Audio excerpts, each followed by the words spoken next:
সন্দ্বীপে হাসপাতাল কর্তৃপক্ষের অবহেলায় প্রাণ গেল প্রসূতির।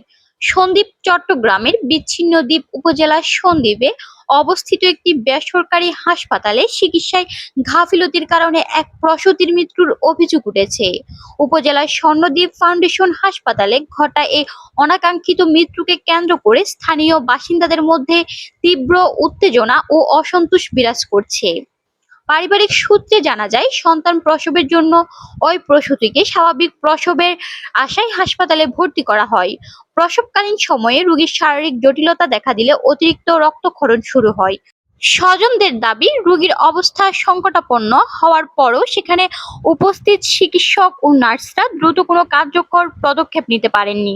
যথাযথ জরুরি সেবার অভাবে পরিস্থিতি নিয়ন্ত্রণের বাইরে চলে যায়। হাসপাতাল কর্তৃপক্ষ দায় এড়াতে এক পর্যায়ে রোগীকে চট্টগ্রাম মেডিকেল কলেজ হাসপাতালে স্থানান্তরের পরামর্শ দেয়। দ্বীপাঞ্চল হওয়ার কারণে নদীপথ পাড়ি দিয়ে শহরে পৌঁছাতে অনেকটা সময় পার হয়ে যায়।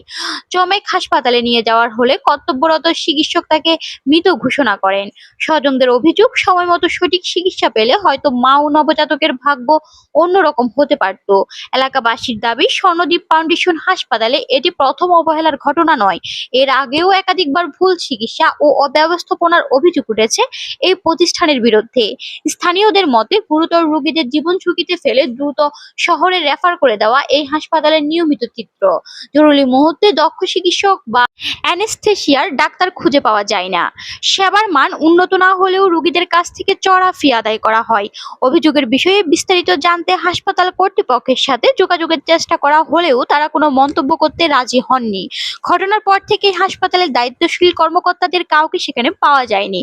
ভুক্তভোগী পরিবার এই মৃত্যুর পেছনে দায়ীদের দৃষ্টান্তমূলক শাস্তির দাবি জানিয়েছেন।